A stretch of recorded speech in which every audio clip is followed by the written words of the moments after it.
Sharing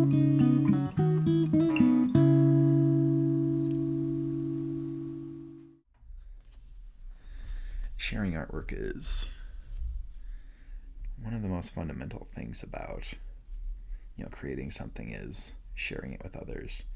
It's like if you think of children when they do something, they want especially when they're whether it's like performing a jump on the couch, be like, look, look. They want you to watch, or if they're diving into a swimming pool, they want like, look, you gotta watch, and then they get mad that you don't watch. That never really goes away. I've discovered people always have that desire to share what they've done, or especially if they're proud of it. I worked at a food co-op a few years ago, and when I would get the freezer to look just right and have it organized and shrunk down, I'd actually grab people and be like, "Oh, check out the freezer," and so I took pride in my work. My friend Gary, who I worked with at a different grocery store overnight, kind of taught me it's just like no matter what you do, even if you're just sweeping the floor, have pride in your work. It just makes the job feel so much better. And I would try to like get the overstock carts down. Try to make a game of it. Try to reduce it down as much as possible. Clear out as much space. The more space I cleared out, the more pride I'd feel in the job I did that night. And so I've always tried to bring that into whatever job I'm doing. Whether I'm stocking shelves in a grocery store or now doing preparing financial statements. That's why my job's considered essential, because I currently do accounting for residential properties.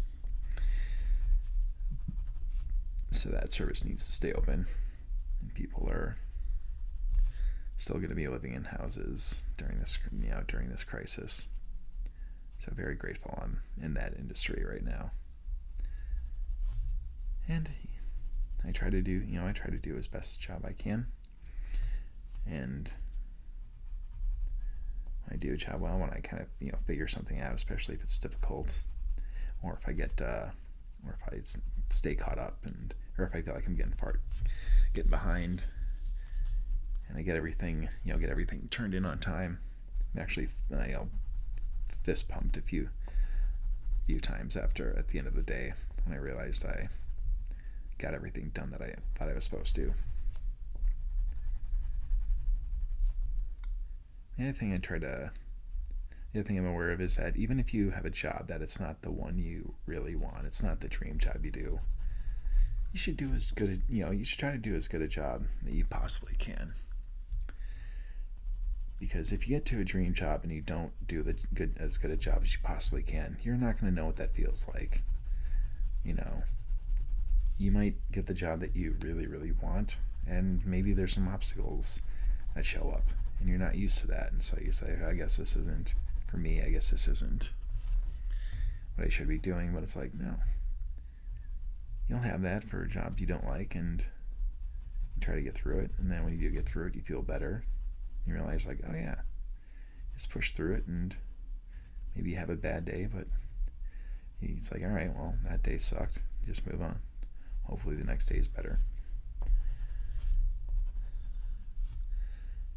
When you're in a job that's less than perfect or less than ideal for your situation, if you do a good job, you'll know you did a good job.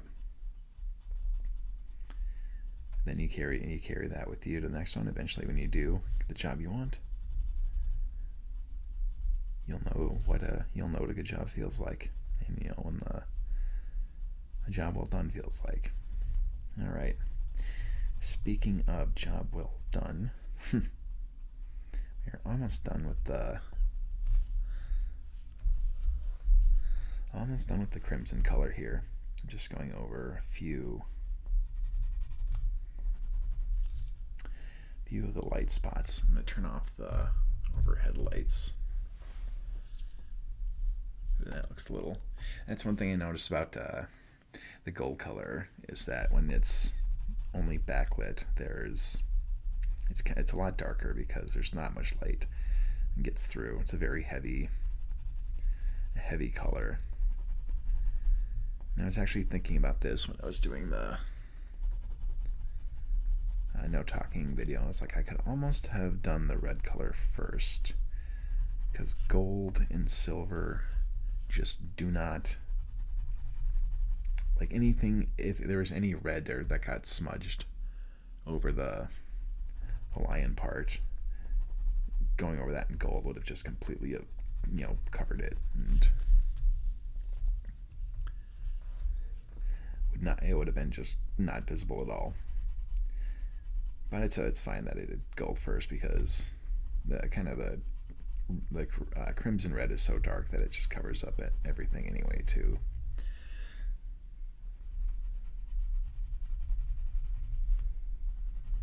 Yeah, when I do like the House Connington and House, so it's House Connington is two. Oh, if I'm trying to think of the heraldric description for it. So both Swan and Connington, both of them, Connington they have like a line down the center, and there's a term for that, and it's two griffins mirrored combatant. So looks like two griffins fighting each other.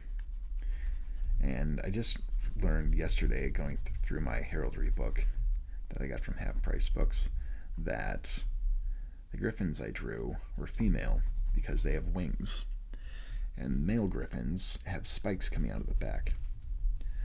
And the two colors for that are, for Connington, are red and white. And when I did that one, I wasn't doing the coloring the white portion with a white pencil, and so I had to try very, very hard. I'd color a little bit of red, and then I'd clean it up with the cotton swab. Do a little bit more, clean up with the cotton swab. Do a little bit more, clean it up, and try my hardest not to touch anything, not to smudge it with my hand. And the same thing with Swan. That is same line down the middle, and it's two swans combatant on black and white. And that one was even more stressful because that one really had the potential to smudge, because black is almost like charcoal. But miraculously, both of those ones that I did ended up pretty clean. Like the white part didn't have any white smudging on it. The one for Swan didn't have any red smudge. Didn't have any black smudging. Connington didn't have any red smudging.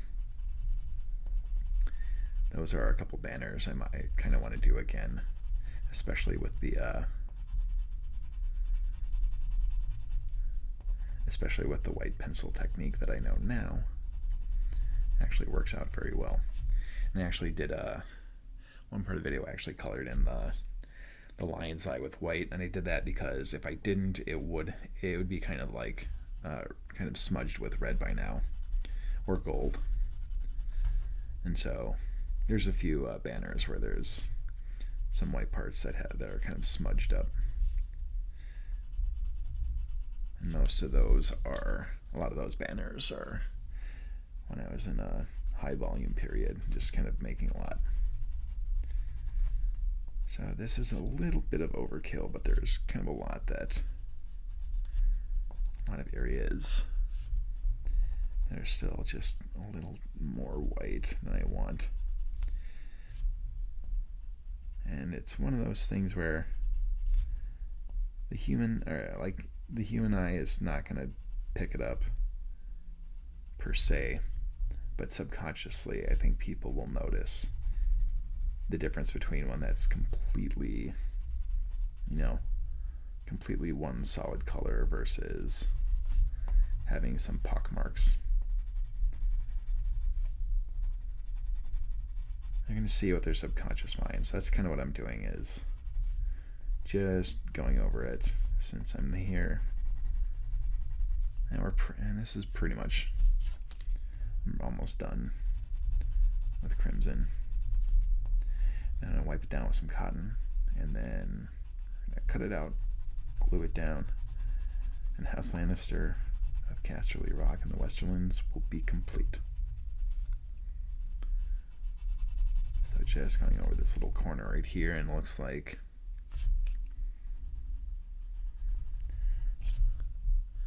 we got some in the a little bit in the crotch region. We got to fill in too. Okay.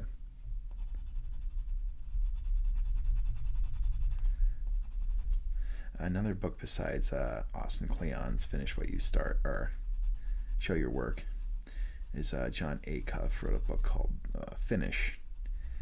And in it, he was talking about how there's a lot of books out there about starting a project, but he said he didn't see a lot about finishing, so he wrote a book about it. And it's actually really good. And that was kind of an inspiring book because it kind of inspired me to push through. There's a lot of projects I've worked on where I wanted to like stop doing it halfway through and start working on something else just because it kind of lost its, the gum lost its flavor, and I wanted to like chew on a new piece of gum. It's like, nope, you got to finish what you started. So that kind of inspired me to get things finished too. And it can be hard when you're in the middle of something that it's like I've already put 20 hours into this, and there might be another 10 or 20 hours to go. There's a few things I've done like that. Brush off all the dust because there's still quite a bit on there. I don't know if you can see it, but around the edges where the white is, it is smudged like crazy. My hand's a little pink right now from all that crimson color. So just gonna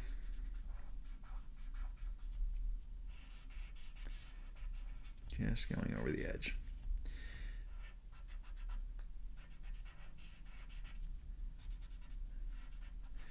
Because the texture of the gold is a lot different than the texture for the other colors, it's very slippery, and so it doesn't really pick up any other colors like if I were to swipe over it. So it's not super important to go over this with a Q-tip. I could probably just use a cotton ball, but just a habit I got into, and I think it's more ASMR-y to use cotton swab.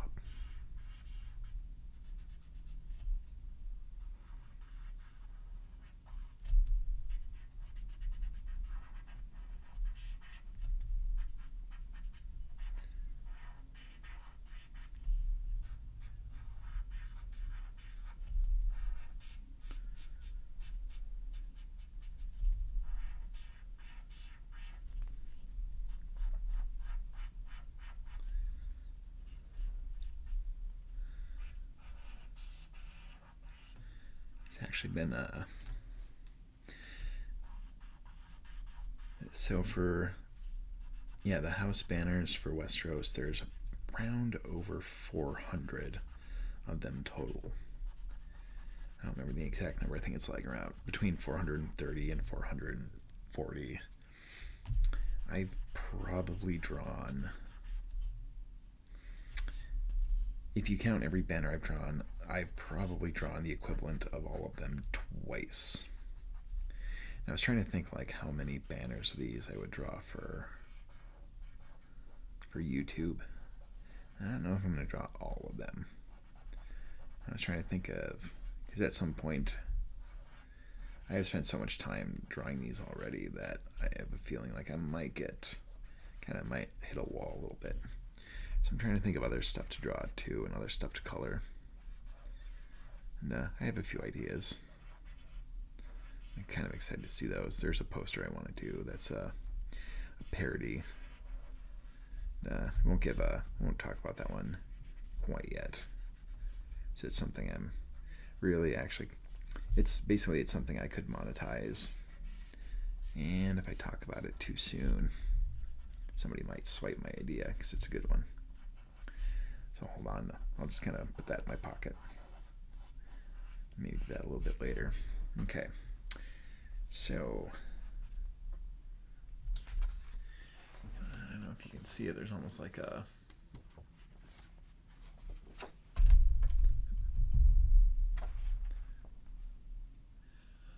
yeah, there we go. It's almost like a halo around the Lannister lion.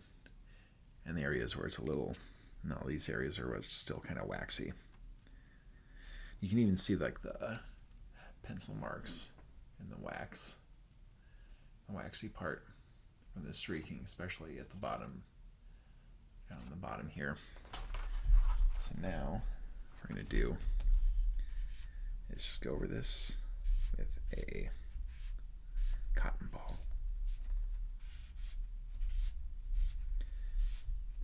And with this one, I'm intentionally avoiding wiping over the gold part.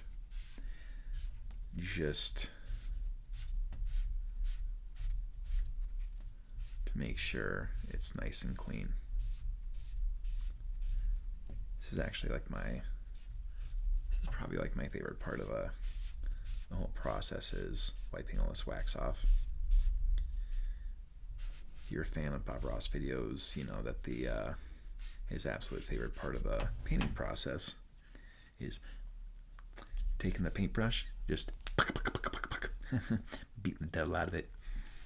Just likes to clean when he cleans the paintbrush off and smacks it on the easel leg. It's funny that he just gets such a kick out of it every time. For me, get all that time. It's taken a few hours, maybe 2 or 3 hours to kind of lost track of time for this one, but took a good 2 or 3 hours of coloring, and then just takes a few minutes to wipe all of that wax off and reveal this bright, shiny coat underneath. And that's my version of the whatever Bob Ross has his drying the paintbrush on the easel leg. I have wiping off the wax with a cotton ball. So I'm just going to hold it up to the light and see if there's any spot that I missed.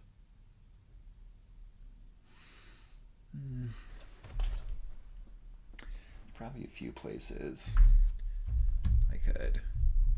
Sometimes it's good to look at it again after wiping it off, just because some of the wax can make it not as visible. So I'm just going over it again quickly. Just finishing touches. That's all we're doing right now.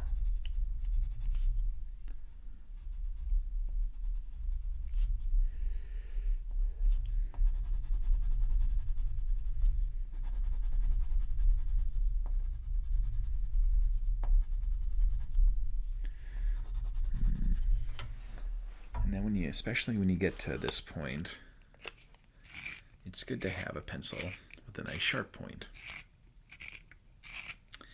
because especially when you're trying to fill in the teeniest and tiniest little white spots, sometimes only the sharpest pencil will get in there. If you go over it with a kind of a dull one, it'll just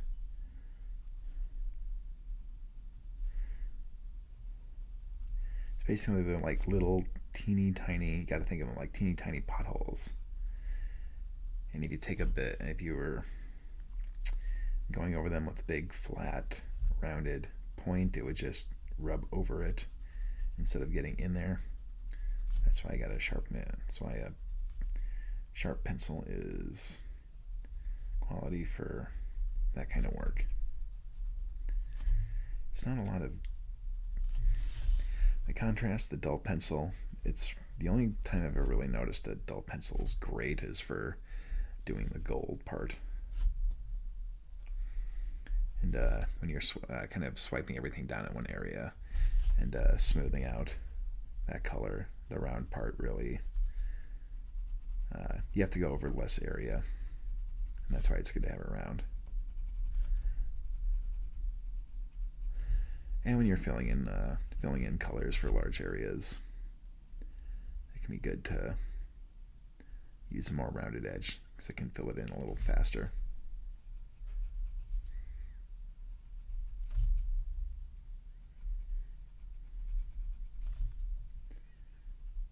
All right.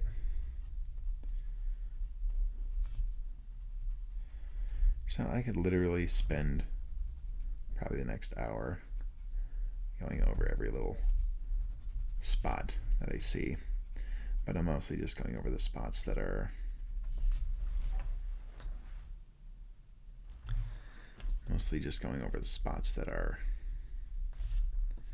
very obvious.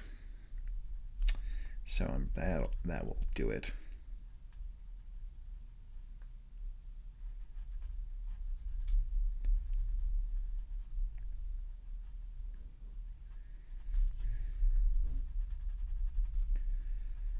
Okay. If I can just get myself to stop drawing for 2 seconds and put it down and just finish it up. And there we go. One more. Okay, I'm good. Wait. One more. That was white. Okay, I'm finished. I have problems with that sometimes when it was late at night. The sun would be coming up. I just like, one more banner. So let me finish this one. There's going to be a little bit. I see some of the waxes. You can see a lot of the spots I went over again. So we're just going to go over this again with the same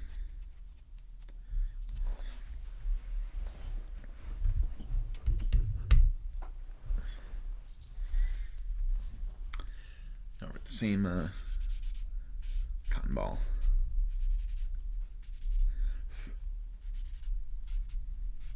There we go.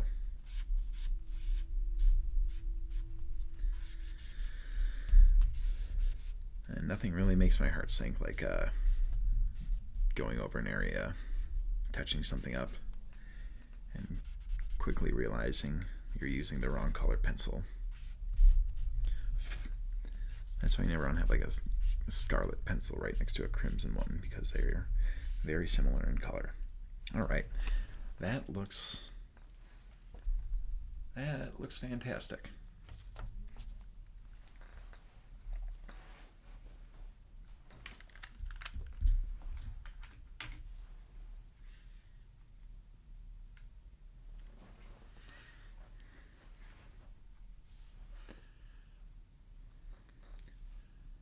So now that I have the banner finished, I have it wiped down, completely colored in. It is time to cut it out, and then we're going to mount it onto poster board.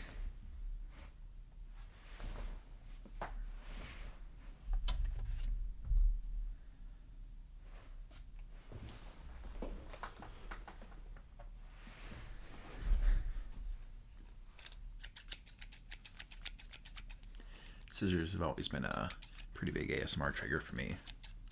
How about you? You like that? All right.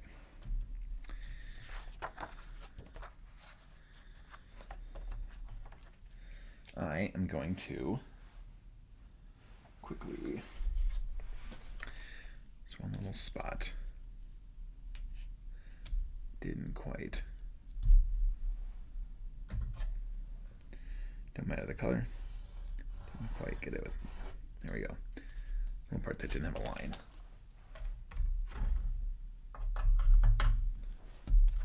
So now, cut it out.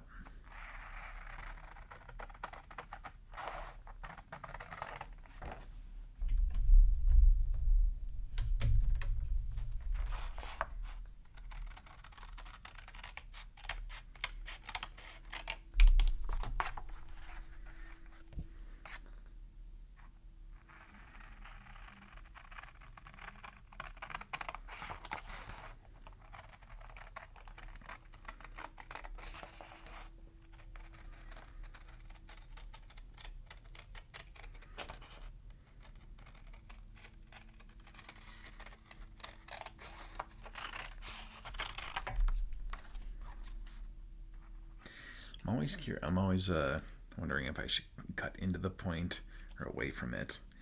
But generally, when I try to cut, I have the drawing to the left of the scissors. It just makes it easier for me to cut it.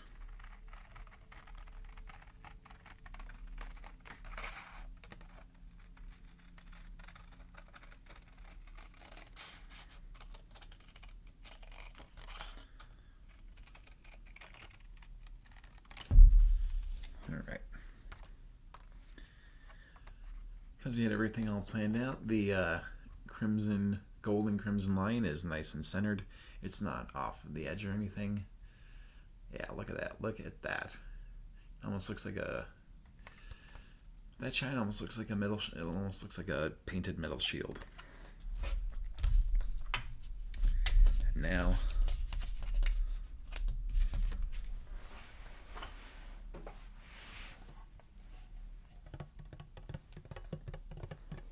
rubber cement. And in the last video, I was having some difficulty with it because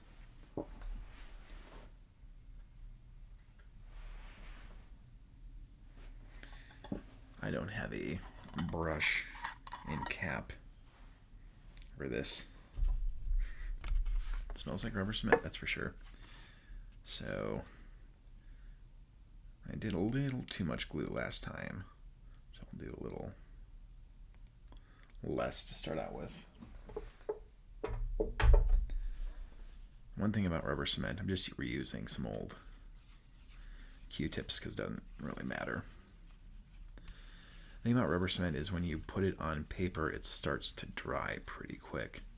So you want to use enough so that it stays, enough so that it doesn't dry before you put the, glue the paper together, but not so much that it's going to,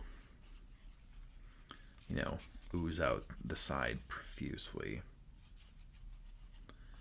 This looks like we used not, but maybe there's not quite enough on there.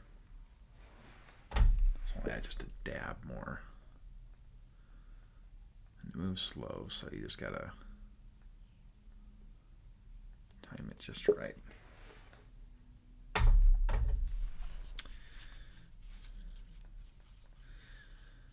I did use, this is actually the third type of rubber cement I've used. There was one kind that, I don't remember the name of it, but I couldn't find it anymore. It was actually made, it was weird, I was using it when I lived in Oregon. It was actually from a company in Beaverton, which is a city just west of Portland. And I don't know if they stopped making it, but I couldn't find it at the art store anymore, so I started using Elmer's rubber cement. I actually didn't even get through the entire bottle because I stopped using it. But I'm using Speedball rubber cement, and this is actually pretty good stuff. So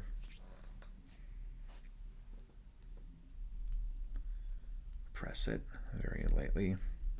Don't have to press it too hard. And if you want to make sure that the drawing itself is not over the edge of the mounted part.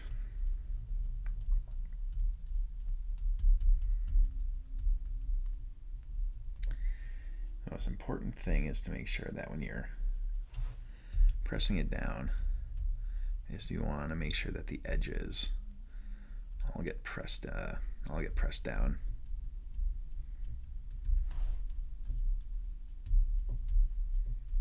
Kind of, put an even amount of pressure everywhere. Make sure there's no big globs. We had a pretty even, nice coating of rubber cement. I think this should hold pretty well. The thing about rubber cement is if it ever does start to come undone and become unpeeled, it does happen occasionally.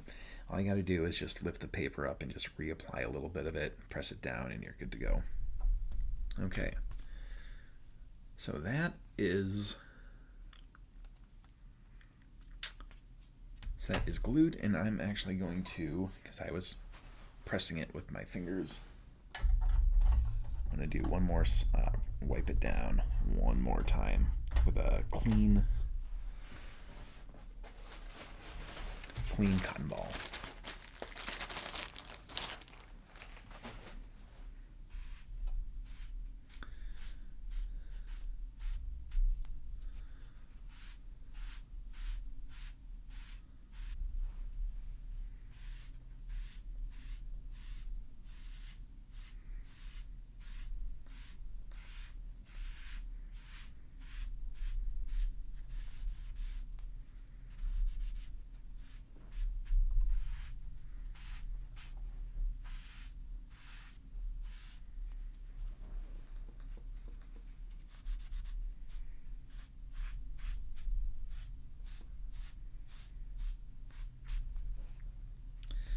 As I can see, the gold is not perfect, but I'm okay with that. Gold is actually hard to... The crimson is actually as perfect as I could possibly... And crimson's about as perfect as I could possibly get it to be without spending an obsessive amount of time on it. The gold is... I mean, I can tell it's not perfect, but I've also been working with this color for like 5 years now, so I think I see probably more than the average viewer, but I'm happy with it. So I'm just going to let it dry. I come back, and we're going to come back, cut it out, finish it up. All right, our banner is finally dry. So now we're going to cut it out, label it, finish it up.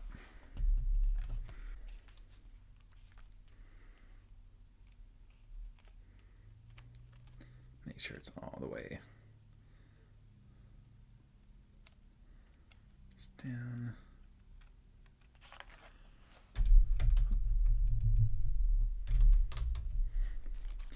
A little better lighting there.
So there we have a pristine House Lannister of Casterly Rock of the Westerlands banner. And to finish it up,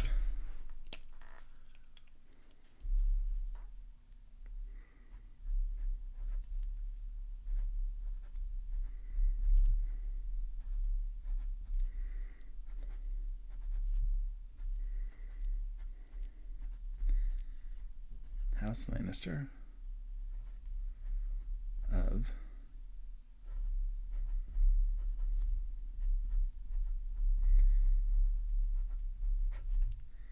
Casterly Rock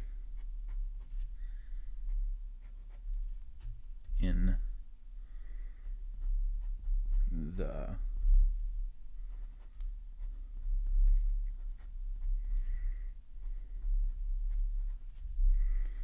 Westerlands. Now they do have their own house words, and you all know what the house words for House Lannister are, right? Wrong. It is not a Lannister always pays his debts. The house words for House Lannister are hear me roar.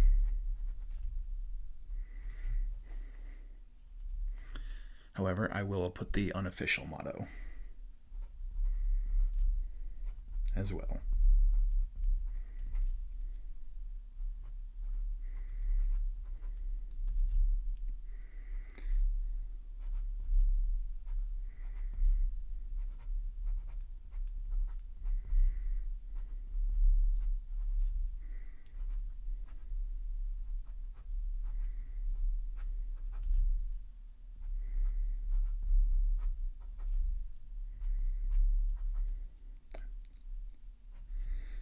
little too excited there. Pays his debts. Initial and date.